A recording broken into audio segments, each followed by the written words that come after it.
So ఈరోజు topic dumbbells. మీకు స్క్రాప్లో ఏడైనా దొరికితే, మీకు ఫ్రీగా ఏడైనా దొరికితే, మనీ ఇచ్చి దొరికినా ఇలాంటి కార్డ్బోర్డ్ తీసుకుని ప్లెయిన్ ఉంటుంది, మనకు మెజర్మెంట్స్ కరెక్ట్ వస్తాయి, చాలా బాగుంది. సో దాని గురించి నేను ఇది తీసుకున్నాను. ఇప్పుడు నాకు కావాల్సిన డంబెల్స్ 3 kgs, 4 kgs, 5 kgs. నాకు ఈ 3 డంబెల్స్ కావాలా, 1 పెన్ పేరు. సో నేను ఆల్రెడీ 4 kgs డంబెల్స్ అనేది ఒక లాంగ్ లెంత్ అనేది కట్ చేసుకున్నా. లాంగ్ లెంత్లో నేను కట్ చేసుకున్న, ప్రాపర్ మెజర్మెంట్స్ అనేది చేయలేదు, ఎందుకంటే నా దగ్గర టైం లేకుండా నేను వర్క్ నుంచి వచ్చిన లేట్ అయిపోయి అన్నంగా నేను తినేసి కొంచెం వర్కౌట్ చేసుకొని నేను ఇవే కార్డ్బోర్డ్స్ అనేది కట్ చేసుకున్నాను అంతే.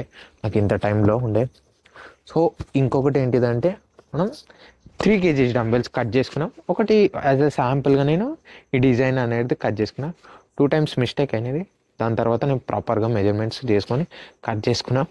దెన్ మీకు ఇట్లా నెక్స్ట్ పార్ట్లో నేను చూపిస్తాను ఎట్లా మెజర్మెంట్ తీసుకోవాలా, ఈ లోపట డీప్ ఎంత కట్ చేసుకోవాలా, హైట్ ఎంత కట్ చేసుకోవాలా, ఎన్ని సెంటీమీటర్లో కట్ చేసుకోవాలా, మీకు డిస్టర్బెన్స్ అవ్వకుండా, మీకు కన్ఫ్యూజ్ కాకుండా, తప్పు వెళ్ళకుండా మీకు చూపిస్తాను నెక్స్ట్ పార్ట్లో.